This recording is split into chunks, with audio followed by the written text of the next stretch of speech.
Dear Diary, it's been an interesting mix of days, predominantly good. Mix of moods, actually, that's what I meant to say. I'm back from Edmonton. It's been about a week. It was Father's Day when I got back, so I spent time with my family and, of course, my daughter and some other friends. We went to a water park. That was pretty fun. And then the next day, even though I had a bunch of work to do, I took the day off still. And I went hiking with my daughter. Right? Sounds crazy. If you've been listening, you know I have had a lot to do. But apparently my daughter was like crying for me at night and like holding my photo. Like, how am I supposed to not spend time with her? So I made the decision. It's more important. I spent time with her. We went hiking. She climbed big ass rocks. And, for a 4-year old, that made me nervous. But back to, I think, what's going to be more interesting for the average diary listener. You might have known that I've had a few leads. I think about 4. And it's been a hella slow season, and I definitely need them. So far, only one has booked a consult. I got a DM on Instagram saying, in my requests, which I check every now and then, and thank God I did. So I got this request from the groom saying, "Hey, we love your work, but we know we can't afford you. We have an upcoming wedding. I was wondering if you can find someone for us. Our budget is 5K strict." And I'm like, "Oh man, I want this job. 5K, what could it be?" He seems South Asian, so it could be a little bit too much work for 5K. So I just asked him, "Oh, okay, hey, yeah, I can definitely help you.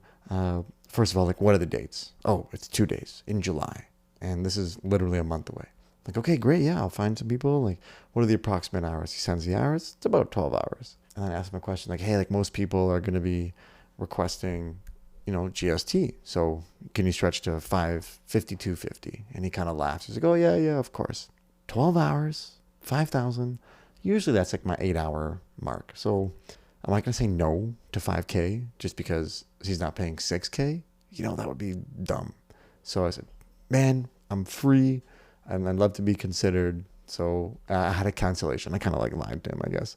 "I had a cancellation and I want to fill that date. Why don't we connect?" And he was so overjoyed, dropping tons of emojis, and he booked a consult. We got a bottom line. Justin Porter said this at the Northbound Videographer Conference. He's like, "You got a bottom line? If someone says their price is 5K, then your starting price is 5K. And that kind of made me laugh. On another note, I've been looking at this commercial or in conversation with this commercial lead.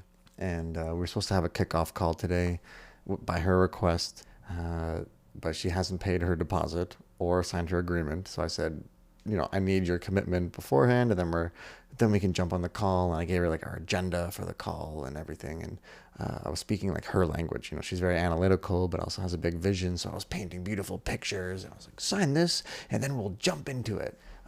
But apparently she didn't realize that a kickoff call meant we're starting the project. And even though I did say she needs to sign the agreement, she responded saying, "Hey, I'm going to need to bump until next week because I won't have enough time to read the agreement. I was under the impression that we could just do this."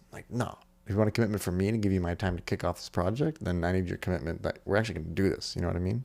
I'm feeling better about my situation, but I still got to keep finding ways to bring in revenue. Even though I've done some of the work to bring in revenue and I feel good about that, I still gotta keep gas on the pedal, you know what I mean?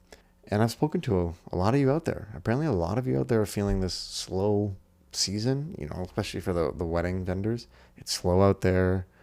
I'm not alone. You're not alone. But honestly, I just wish I didn't have to go through this, Maybe there's a way. I did take a course on ads. I finally got these guys to build me a landing page, and I just need to record the ads. So I'm hoping that will remedy it, but I ain't got time right now to friggin' record these. I have a bunch of weddings coming up. And honestly, I even had to force myself to record this. I when I'm sitting in this chair recording these diaries, but it was fuck, okay, I already turned my computer off. I was about to read The Art of Not Giving a Fuck. I don't know if you read that, or The Subtle Art of Not Giving an F. So yeah, sometimes I'm not in the mood, but I'm sitting here and I actually like this. I had a good chat with my OBM and my VA. If you don't know, that's an online business manager and her virtual assistant, or my virtual assistant.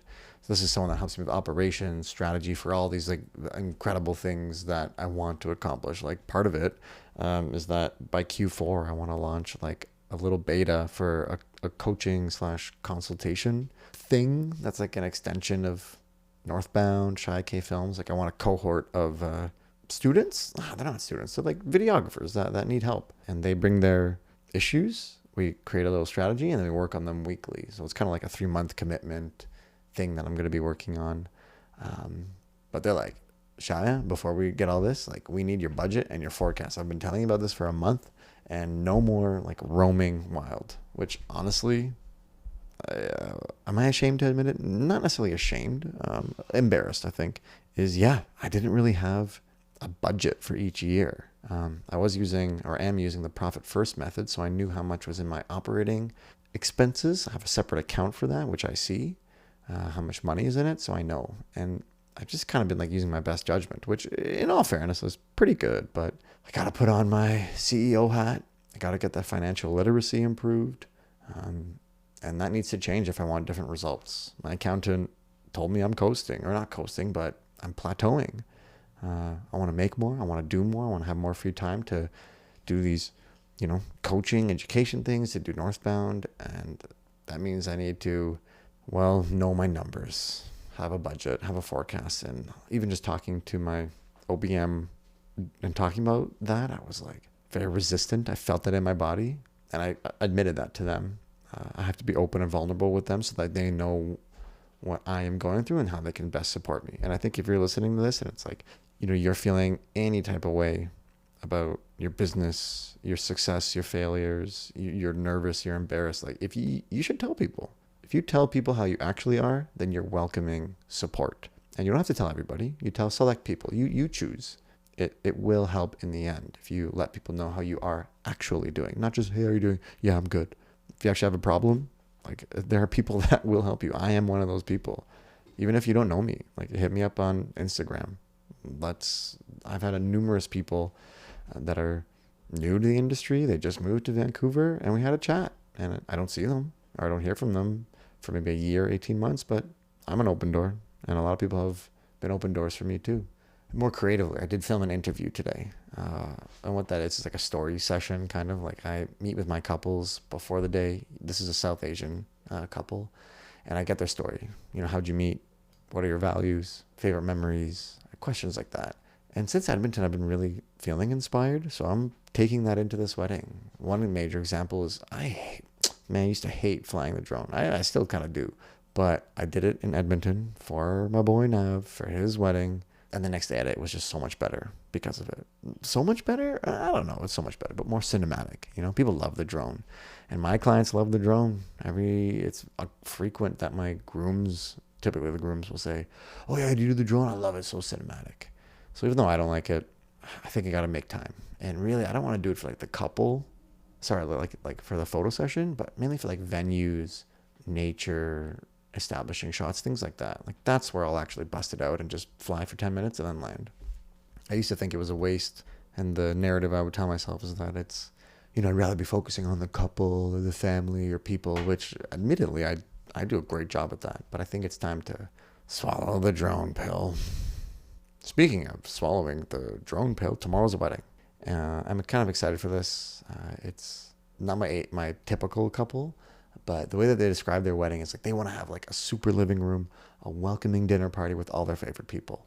Like I love that. So something new that I'm going to try is I'm going to have a wide lens on a tripod and just leave it there.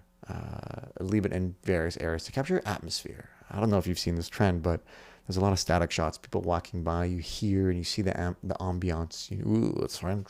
So I'm going to try that. That's the new thing that I'm going to do. And I want a bigger reach with this teaser that I'm going to make with them. So I asked the photographer, who has, I don't know, like 13,000 followers, if we can collaborate. And they were down, but the thing is, they said is like they have to make sure that it matches that the cover photo matches their feed. And you know what? Valid. This is the collaboration part. It's not just like a noun on Instagram. It's an actual verb. Like we have to collaborate. So they're saying, I want the video of our couple on their profile.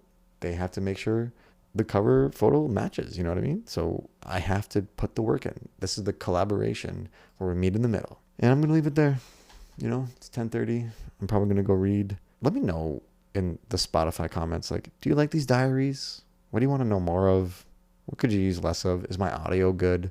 This is all new for me, and I like doing these diaries, but again, I have to come back to these sometimes because I'm done work, I'm done hanging out with my family, it's time to chill, but I want to know if it's good for you. Anyways, thanks for giving me your time and your ears.